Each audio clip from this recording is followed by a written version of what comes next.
Hey, everybody. I'm really excited and privileged to be able to interview some new friends of ours, friends that you probably will really recognize the name, maybe not quite recognize the face because they've been hiding their faces from us for so many years. But this is Nestor and Tony and Quelan? Quelan, okay. And where you've heard that name, of course, is in Raymond Franz, Christ is a Conscience. They were actually friends, personal friends with Raymond, and you remember what was mentioned in that. We'll briefly talk about that. But first, what we wanted to do is just to talk with them a little bit about how they woke up and about something exciting. And the exciting thing is about a book that's coming out. And what did you tell me the name of the book was? Helping Others. Helping Others. And you're also a life coach today by profession. Yes. Okay. And one thing I found very interesting, too, that I think more of us wish, as far as the XJW community, wish we could do is when we would leave, we wish probably we could have just walked right away and started living our lives. But so many have spent some time, a year, 2 years, 10 years, whatever, and then finally some of them get to leave. But y'all went ahead and pursued your careers, correct? Mm-hmm. And you did was it real estate, Tony? Yes, I've been doing real estate since 1988. Mm-hmm. Okay. Yes, and I was working in the insurance industry. Okay, insurance and real estate. Okay, and so a little bit of background. I know that you were what, a district overseer for the whole country of Spain. Yes. So I've got a friend from Spain. She may not ever watch this because she's still an active Jehovah's Witness, but her name's Peggy and Tommy. This brother here is why you probably had congregations here, because her parents grew up and grandparents during during the time of the Civil War. Yeah. But tell us a little bit about while you were over there, what the conditions was like. Okay. We were married in 1964 in Puerto Rico. We are from Puerto Rico, and then in 1967 we went to Gilead. From Gilead, we were assigned to work in Spain. That was during the Franco regime. He was a dictator and a real dictator. So we used to work underground. We spent 10 years in Spain, and we were there always illegally. We have to go every 6 months to a border in Spain to go out of the country, have our passport signed, and return the same day. So if they caught us, at least we were tourists, legally tourists. We entered the country legally. But when we were there, we were assigned to the circuit work. It was a little harder than in the States or free countries because the work was banned. We worked on the ground. So the organization was quite different, very hard to visit the congregation in small group. We couldn't meet more than 20 people in a place without asking permission to the government. So we couldn't ask permission. We were illegal. The only religion was Jehovah's Witnesses. So we worked in the circuit work. The religion was Catholic. I was going to ask that. Yeah. Catholic. Yeah. What did I say? You said Jehovah's Witnesses. Still here. No, Catholic. The Catholic Church. So first, we did the circuit work in a section of Madrid and Extremadura and Castilla la Vieja. And later on, we did the district work. I was the only district overseer for the whole country, plus the islands, Canary Islands and the Balearic Islands and Andorra, a small country, going to France. And then I was the instructor for the elders, the Kingdom Ministry School. And I used to work also in the service department. So it was many things. But I was most of the time in the field. Spain was one of the places where school for the elders. We used to go to Seville. But I spent most of my time outside the branch, in the field with the brothers. I had the opportunity to really train the members of the congregation and the elders. And what was it like for women working there underground, Tony? Well, it wasn't easy, but it was great. I mean, the brothers were very grateful that we were there, and we felt that love, and so that made it easier. The weather was also kind of harsh sometimes because the conditions weren't correct. I mean, like you didn't have heaters in the homes or even hot water sometimes. So in the wintertime, that made it harder. And I read about how about having food in this one house. You couldn't cook or prepare food in the one house you stayed at. Or is that a different place? Is that because the water got... Oh, yes. Because the pipes would freeze at night, and then they would defrost in the morning, and then they would freeze again in the afternoon, and like that all day for a whole week. Wow. Yeah. So it was hard to do anything, and no water practically. But they worked hard, and everybody did. So you got in the spirit of it, and that's what counted. And I enjoyed it very much. The brothers were very loving. And it's funny, although we were underground, but we were never scared. We just went on. We felt that we were being guarded in a way. And the brothers would do everything they could to help us so that if there was anything that was kind of shady or some police was nearby, they would right away they would warn us and cover us and make sure that we were well. So I read that you compared that to like a spiritual paradise that you were at compared to a jungle that you later went to. So what was this? What do you call the jungle? What do you call the jungle? I would say Bethel was the jungle. Yeah, the point is that I mentioned in the book that we were living in a paradise. Yes. We always felt like that. We were in a spiritual paradise. But when we came to Bethel, things changed. And the reason I mentioned that we were like in a paradise is because we were in the position to train, to help others. And my theme was always to be kind and to be happy. To apply the Bible principles in our own life first, so that we could be happy, and then apply the legal stuff in a kind way. Because the brothers, when we got there, they were very legalistic because they were living in a dictator, and things were very legal. And the watchtower is the same, or worse. I think you compared it to like living in a prison or in a military because everybody made you what? Uniform, cut the hair a certain way. You didn't have your individualism like you had in Spain, correct? Yeah, so in Spain, we were free in a way, helping brothers, helping other people, always with the congregational issues, but since I used to apply love and kindness, I enjoyed it. And I help others to do it. I could see the changes. Even today, I receive emails from people who are in the organization, people who are ex-witnesses, mentioning their experience with us in the Kingdom Ministry School for the elders, how they enjoy seeing the organization in a different way. But then, hard for me, when I went to Bethel, that vision changed. Because I got in a place that was like a prison. Wow. Since day first that you get there, they give you instructions, and meeting on Monday, telling you how to act, how to do things. Wow! And just like the bunker videos, you being under in the bunker. Yeah. Wow. And at that time, I was 40 years old. And we want to do certain things in our way, so we have to go out to get my hair cut.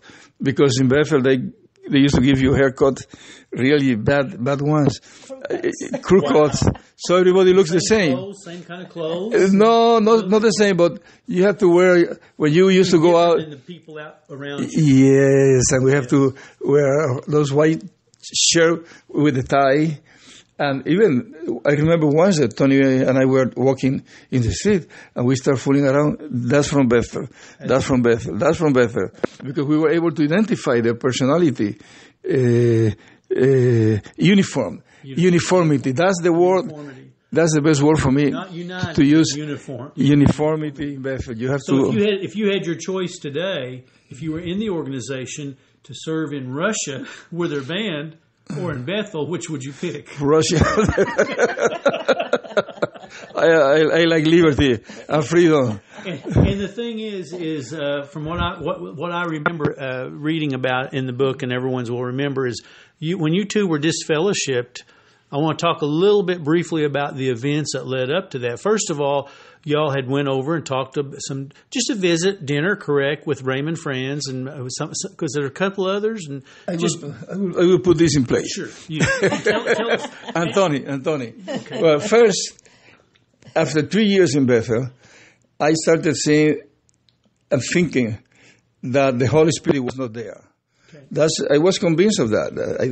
I saw so many things, the way they treated others, the way politics, everything, morality, alcohol, and especially the way they treated others. The young fellows that get in Bethel, that they were young, happy, and suddenly they had to adapt to a cold and strict place. And they used to receive a lot of advice not to be so friendly, so happy, and to suicide. You knew suicide. Yes, yes. Somebody, when I was there, people get suicide and met plenty of things. But mainly was the working condition. They were working like slave. Yes. From 8 to 12, from 1 to 20 to 6. They go to the congregation, return the next day. I wasn't aware of that after. I would say recently that I started reading about cults, how they do that to keep you busy and not to think. See, that's why I mentioned that it was like a prison. And also, you mentioned I started thinking that way because the condition that I saw. And I started talking to Tony about this. And finally, I talked to my friend, Cristobal Sanchez. Sanchez. Okay, he was another translator with more experience than me in Bethel, and a good translator for Spanish.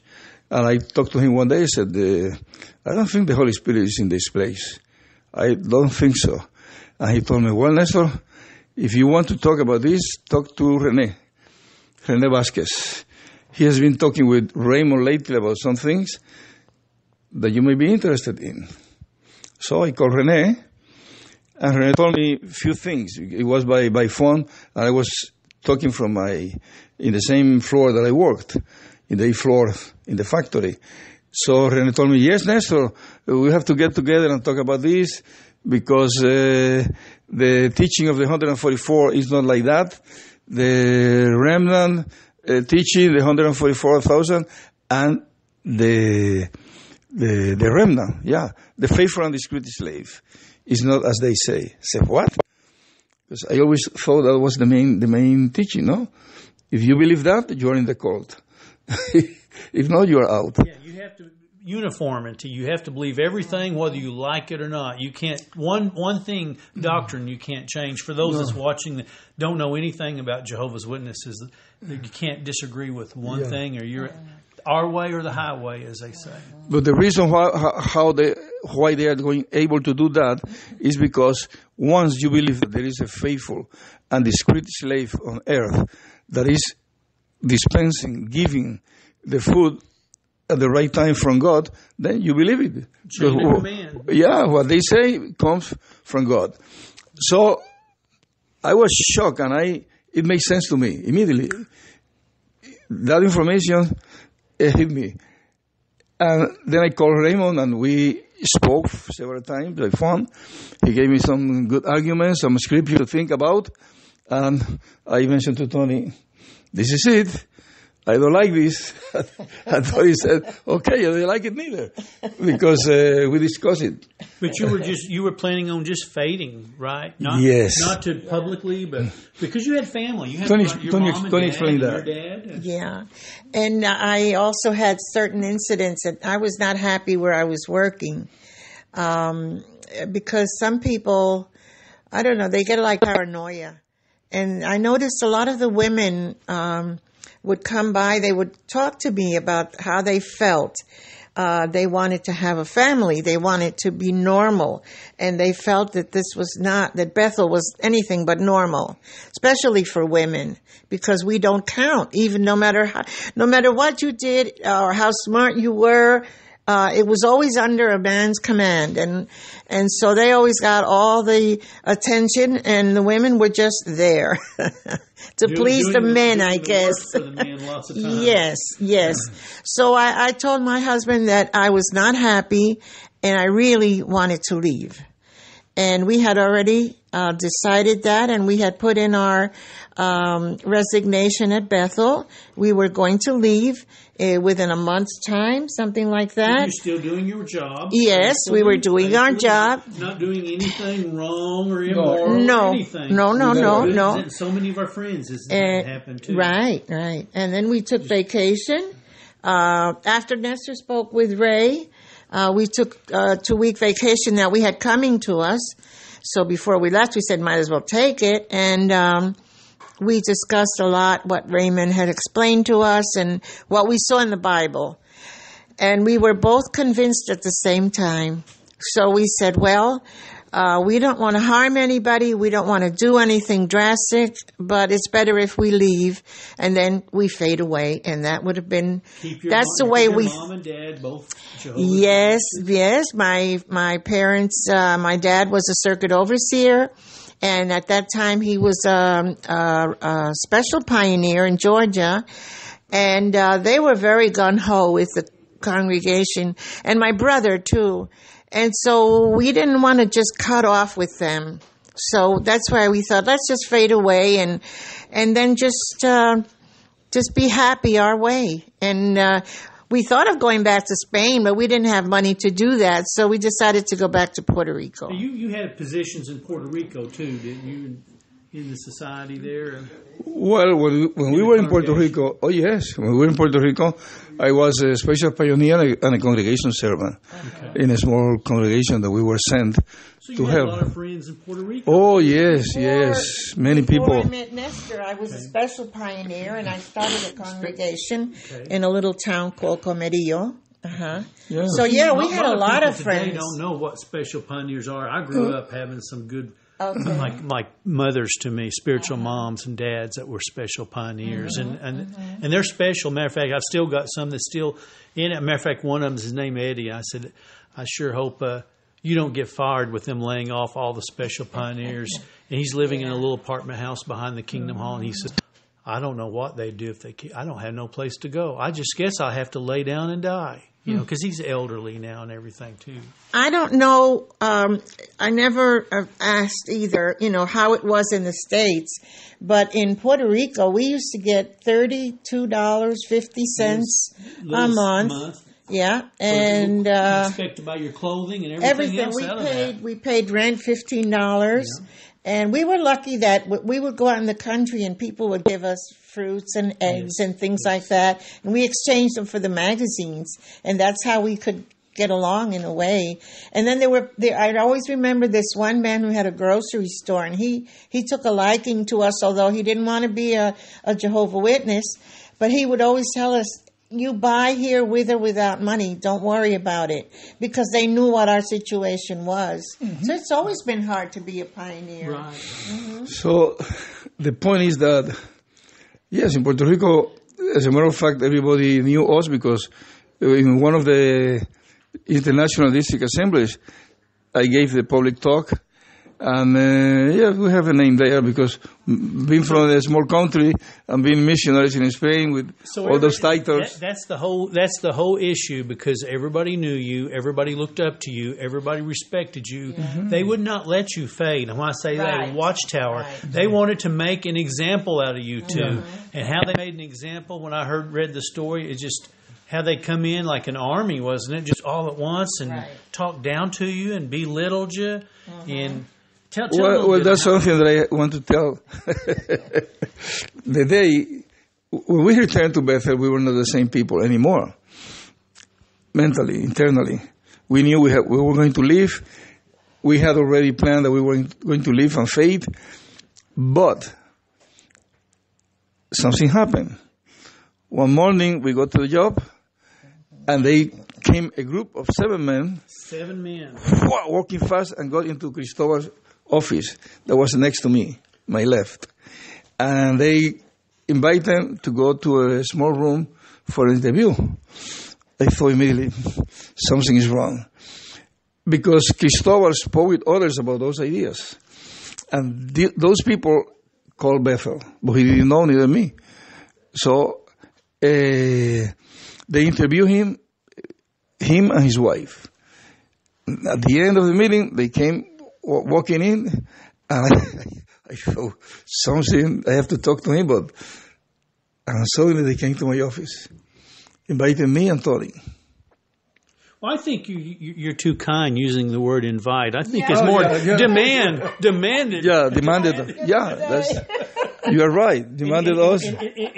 And this is something that would probably terrify. It would me. Did it terrify you? Scared? Yes. When we got there, we were scared already because the environment. They were very demanding, very, very strong, their faces. And they immediately said, we are here because the governing body invited us, assigned us, they appointed us to be a committee for you. Wow. And your wife. For me. No announcement ahead of time. No. Just for me? Why? That was a privilege. Yeah. So they started with the idea that I was covering over an apostasy movement. I explained I didn't know of any movement. So they asked me if I had spoken with Ray Franz. Of course, many times, several times. What about? I said, hold on. My conversation with my friends are private. Those are personal issues, and I'm not going to tell you what I spoke with him. And but they keep moving around, and pressing on. The issue was they asked questions first to Tony about the meeting, what did she cook, everything. And they knew everything. That's something important. They knew everything. They knew what we ate, that we drank wine. Wow. They knew everything. At the moment I asked them, how do you know of those things? And they told me, we are the one that asked questions, not you. Wow. It was a very... That's just like that movie Big Business, that woman, when they... I don't know if you've seen the movie Big Business, she said, I bet you guys even know I've got my Tuesday panties on. Okay. Yeah, something like that. But they were so cruel, so amenazantes. They always... Can't think of the word right now. They were always threatening.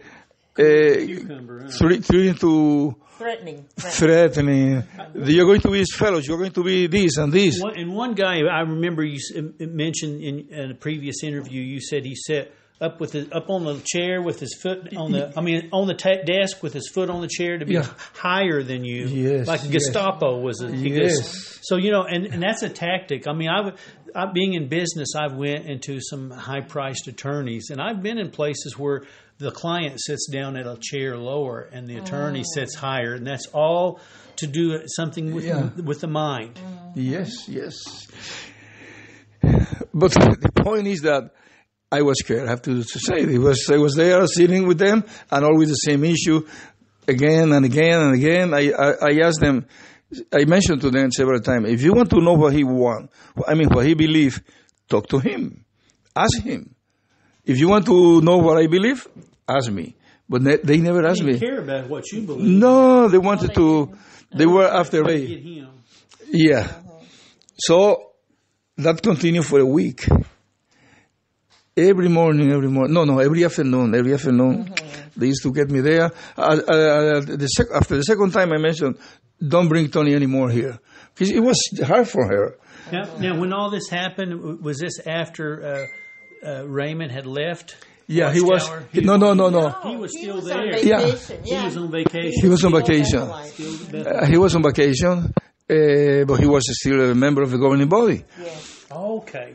So we keep moving, and no result for them. And they were angry. At the end, they were angry. They were so angry that at the moment I felt like abused. And I remember that I mentioned to one, you stop talking to me like that because I am an elder here, the same as you. Don't talk to me like that. And then they refrain they it. said that you would be outside with out on the street or something. Yeah. out in the street with signs, just like those other crazy people. Every day there was somebody in front of Bethel with a sign. So they said that to you, that you would be doing the same thing. Yeah. So I got They my didn't know you. They didn't know you guys would go live your life, did they? No, it was the ones that were in the committee didn't know my personality or neither my taste and my way of being. So at the moment I mentioned I have been faithful to the organization for a while, even for a long time. You have to be respectful to me also. Because I remember in many occasions during those meetings, myself in Spain, talking to elders, be kind, be nice. When you make the interviews, talk to them nicely, trying to help them.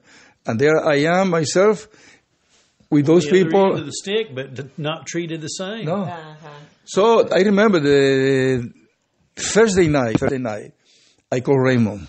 I was already like mentally tired and emotionally tired. It was you cannot imagine the pressure that these people put on me.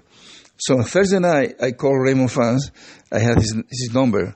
I don't know why he gave it to me before he left. So I called him. I said, Raymond, this is really rough. What they want is me to talk against you. And he said, but do it, Nestor.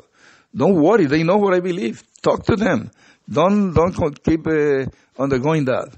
But I said, no, it's my personality, my personal belief, my integrity as a human being.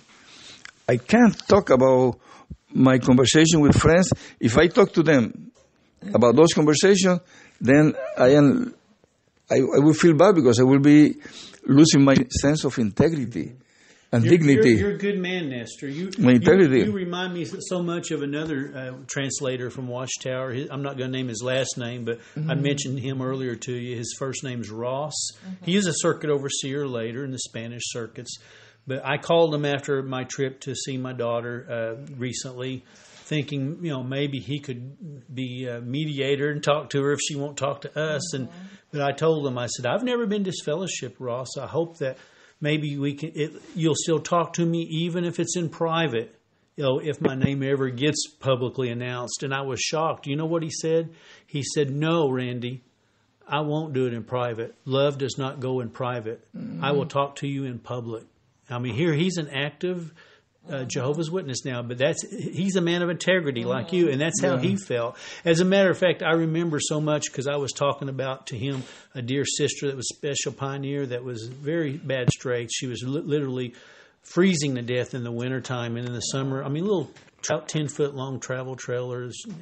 But he says, that makes me so angry because this Watchtower Society puts these young, able-bodied circuit overseers in apartments. They build apartments for them, and they don't take care of these older people who have served their lives.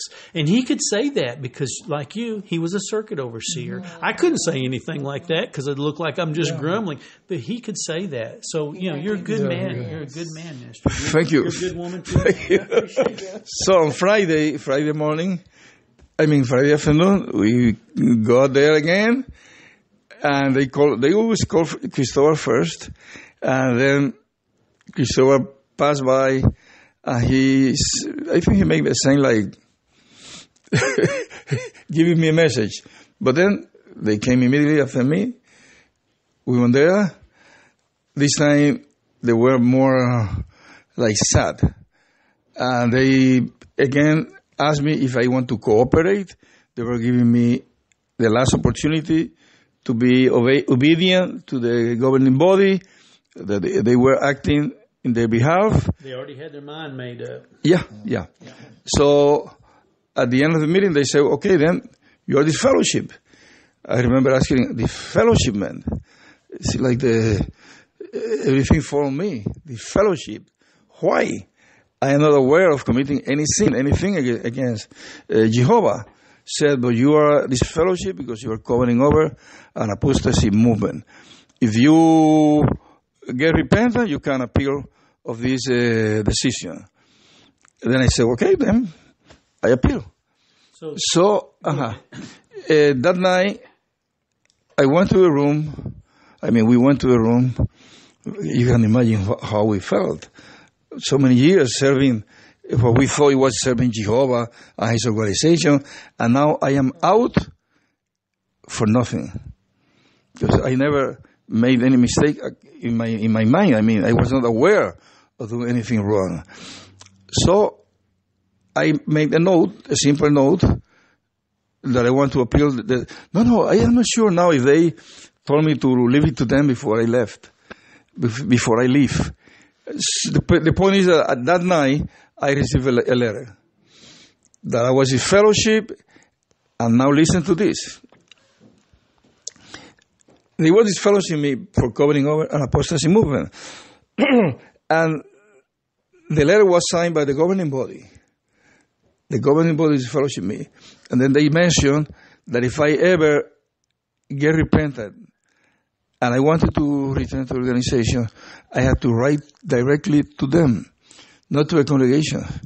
That means that I have the privilege and the honor to be thrown out of the organization directly by the governing body.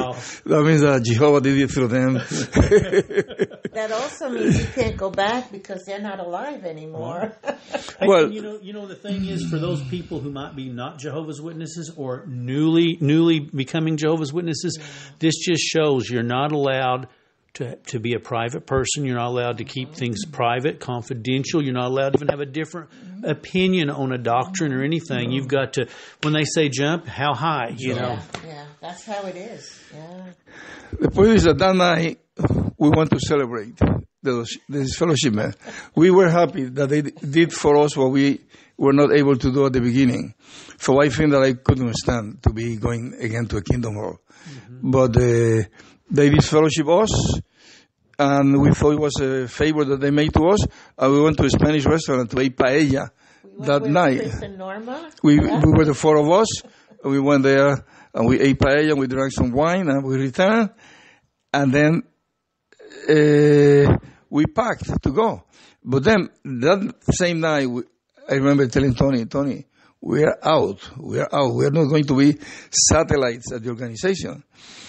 I started using that word, that is satellite, because remember at that time was the Cold War, mm-hmm. And I remember listening in the radio and the TV that in Russia there were many. They used to be called Soviet republics. Remember, it was not a country. Mm-hmm. It was not Russia. It was many countries, mm-hmm. And some of them they were satellites, mm-hmm. of Russia. I mean, that they depend. Right. Like the moon depends on the sun, right. But we gravitate around the moon. I thought I am not going to gravitate around the Watchtower Society. We are out. I always used to say we are not satellite.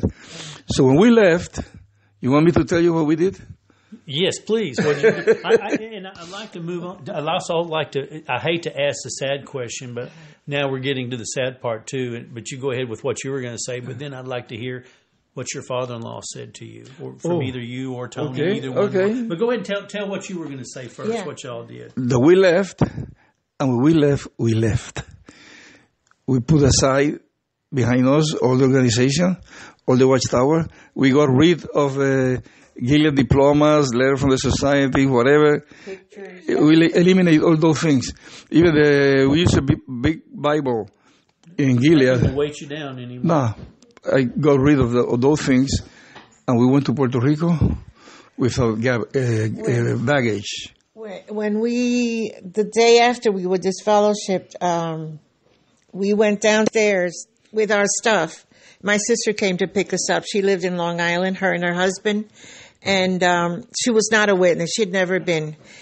And they couldn't believe when we told them. My brother-in-law started crying. And he said, how can they do this to you? But the thing was, it was a rainy day, and we were out on the street and with our stuff, and everybody was going by because they were going to work, and nobody stopped to help, to do anything. So, I mean, we were really, it was like one day in and one day out. At least you were fortunate to get to pack your own stuff. I interviewed and became friends with some original Bible students back, in the day. Uh-huh. And they said their stuff was out on the curb when they got back, sitting out on the street. Oh, really? Wow. Yeah. Yes. Wow. Yeah, that's the Watchtower. That's the way of doing things. Then we went to see my parents. We went to see my parents in Georgia before we went on to Puerto Rico. The circuit overseer, Dad. Yeah, at that time he was a special pioneer. Because health problem. And they were elderly, and he just, when Nestor started talking to him, he just got up and said, "You've lost your love for Jehovah, and that's it. If you don't come back, then we have nothing more to say." Oh, I'm so sorry. And he left, and he went upstairs to his bedroom, and here we were in the living room alone. So we went to bed and left the next day. They took us to the airport, but everything was very cold and had to be horrible to both of you. Yeah, emotionally. And then he would call us every day. He would call me every day, telling me that my mother was going to die and it was going to be my fault, because she would cry every night, and if I didn't come back, she was going to die. Blame the victims.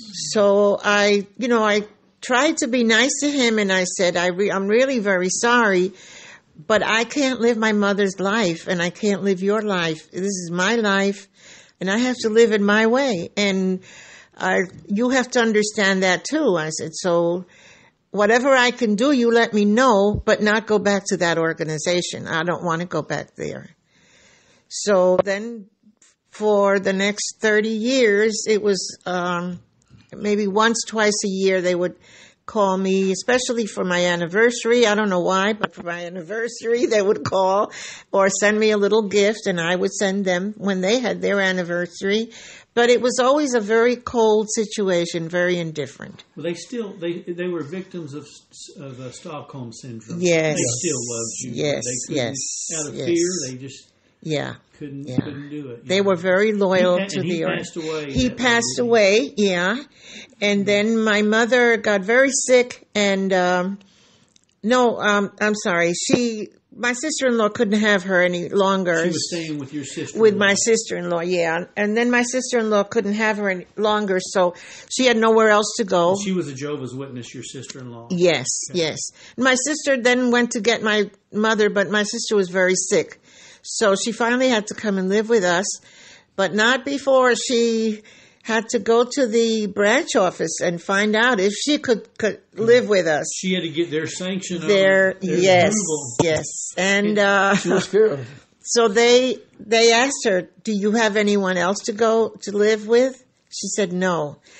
To this day, I think, all those years they were in full-time service, and no brother or no sister could pick them up and have them in their home. And your sister-in-law, is she still living? Yeah, she's sick. She's sick though. Yeah, she has lupus. Yeah. Okay. So, but I was happy that no one else wanted her, because I wanted her. And when she came to live with us, she kept saying, "If I had known before." If only I had known before. Those were part of her words. And many times she would ask Nestor to pray for her. I'm so happy that you got, it's a short time. 9 months, but they were glorious I'm so 9 happy months. That you got that. Yeah. So am I. Yeah. See, because the funny thing is that I met her before I met Tony. And we have a very good friendship, good. And her brother was like my brother. We used to call us brother each other.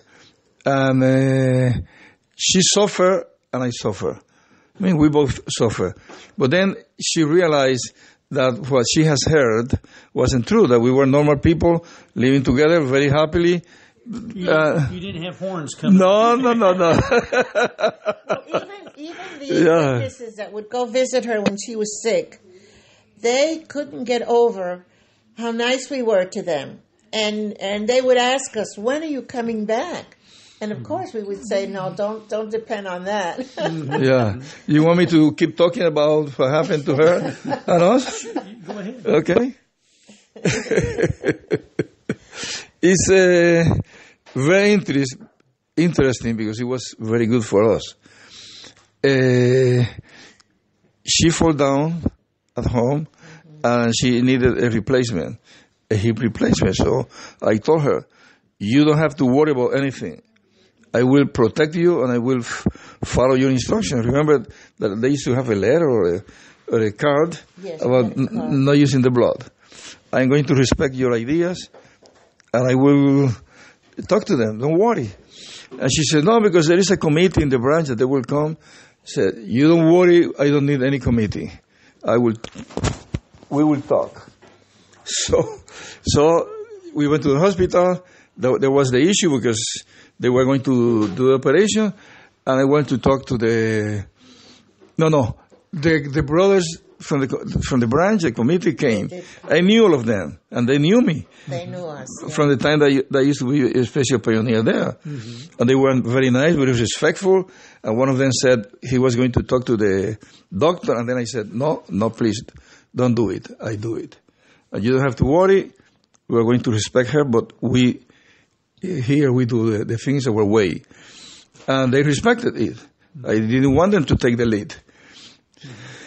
So I went to talk to the anesthesiology.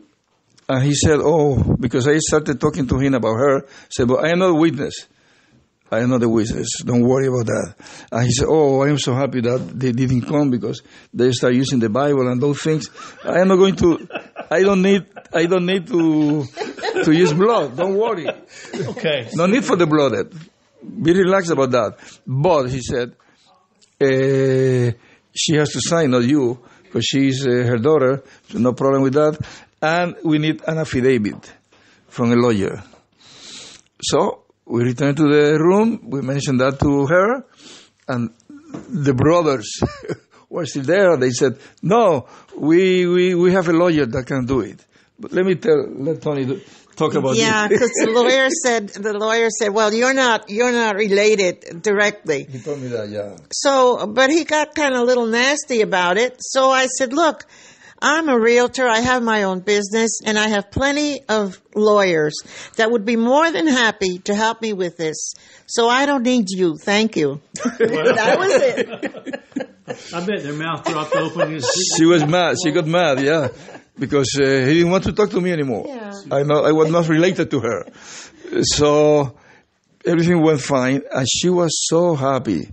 The brother from the branch, one of them, the leader, he said, Nestor, when are you coming back? When are you coming back? I said, no, no way. I'm not going back. And my mother-in-law was so happy that everything went so smooth. She started to realize that she can depend. Yeah, so it was her needing the hip replacement, correct? Yes. That she can depend on us and be happy. Oh, yes. Let me tell you one experience that is interesting, that I think is important for all the ex-witnesses. From that time onward, she started going down. And my mother-in-law, she was a wonderful person, brilliant, very nice, like her daughter. Very, very nice. Very loving kindness. She at the hospital. The nurses used to visit her, and she would hold her hands and say, "Thank you very much. So you nice." That was her personality. I wish I could have known her. Yes, you were getting in love with her. So I told her, "You can invite your brothers to come here. Here you have a room. It's all for you. You can invite them. They can get in. They can talk, and you can do whatever you want there. And every time that you want to go to the meeting, I will take you. And she can take you back. If not, I go and pick you up." So she was very relaxed from that point of view. And they started coming. But I noticed that some of them, they didn't want to say hello. So one day I was in the dining room, and one of them came in. Tony went out. Tony said, come in. And when he was getting in, I just naturally wake up, I say hello, and I shake hands with him. I mean, I tried. And he told me, "You know that you cannot say hello to me. You cannot talk to me." I said, "What are you talking to? What are you saying? You are in my home. And in my home, I have some rules. And this is just normal to say hello to the people and invite them to get in. And I say hello to the people in my home. And if you are in my home, you have to follow those rules." here. But I didn't think that it came out. He's not in the Kingdom Hall now. Yeah. That's like a video guy was filming these at the carts, and the lady says, the sister says, "You can't film me. You can't." He says, "Lady, this is a free filming area, a free zone. I'm allowed to. If you don't want to be filmed, go back to your home or your Kingdom Halls and lock the doors." Yeah. So I told him, if you want to come here, you follow my rules in the home. No, he got in. I talked to him. He didn't return. And he was probably scared to death too. Yes. But then later on I realized, it's funny, these people come to my home and they want me to follow their instructions. Yeah. Because this is something I never felt shunned. I never felt this fellowship. I thought I wanted to leave. I put the announcement before, and they throw me out. Why? Because they didn't want me to influencing others. They knew that if I get to call to Spain and tell the branch overseer and others what happened, I would be a bad influence in them. Yeah. So they disfellowship and immediately started saying bad things against me. They have mentioned many, many bad things that I learned later on through years about me that were not true. But here we are, very happy. So you didn't let them have power over you? Oh, no way. No way. That's the important thing. No way. I was always a human being with all my dignity and gave it to others, that dignity. And tell again the name of your book, Nestor. Helping Others. Helping Others. It'll be coming out really, really soon. And when it does, everybody will want to get a copy. I'd like to just mention a little bit about how important I think his book is going to be to everybody, because we all know how important Raymond's books were, Crisis of Conscience and the Christian Freedom books. And right now there's a big rift, there's a big debate, and I'm not saying this to cause a debate and everything, but right now there's some who are aggravated because they're not in print, and there some even what do you call the word, condoning piracy of it. Some's even bragging about pirating it. They're bragging about it on video, yeah. But whether you're on that side of the fence or this side of the, whether you say you think it's okay because the good outweighs the bad, or whether you think no, it should never, they both sides of the fence have one thing they can agree on, is those books help people. And it is so very disheartening that there's a lot of people can't afford. You know, I looked up the Christian Freedom book. We have a hardback, but you know what the softback's selling for? $453. $453. Not everybody can afford that now. And it's I don't know what the Crisis of Conscience book is, but anyway, I feel like that your book is going to really help current Jehovah's Witnesses and those that's got their doubts, that wants to come out. Terry, he was a full-time pioneer, had a lot of Bible studies. We helped unwitness, if you call it that, to him, and helped him out. I gave him a book of Stephen Hassan, the famous expert on cults. He studied it. He read the Crisis of Conscience. He read the Christian Freedom. And here's what he told me. He's kind of chastising me a little bit because I had to confess to him, well, I didn't read the book through. I kind of skimmed it. Randy, I encourage you to read it, especially the Christian Freedom book. I'm in my second time of reading it through. Wow. Everybody, he says, YouTubers, you guys, YouTubes out there, he says, y'all do good. Some of them do, some of them don't. Some people scares them away. But he says, none of the YouTube can do as good as books can. And I think that's why your book, I think, is very important. I think we can't wait to get it. Maybe I'll get you to autograph it, both of you. Wow. We'll be the book. What I like of the book is that I thought that originally when I started, when Barbara called me. See, all those years I was out. We were good people, we were doing good things and doing our business, living our life. We used to party a lot, always together. We used to go dance and things like that, but together with friends. You hear that, Miranda? We're good friends. Fellow dancers. Miranda's a camera woman today, by the way, everybody. But then Barbara called me and said, no, you have to do it. And I had a chapter that I wrote them, and because somebody, you were reading the book, asked me to write a book. So I started writing it. But then when Barbara called me, everything got a different shape. more formal. But the book is like a story. I don't teach anything. I don't say too many things, but I tell our story. Present the facts. Our story, since I was a special pioneer, when I met Tony, that she was a special pioneer. No, I mean, I was a Bible study servant in the congregation. Then I met Tony.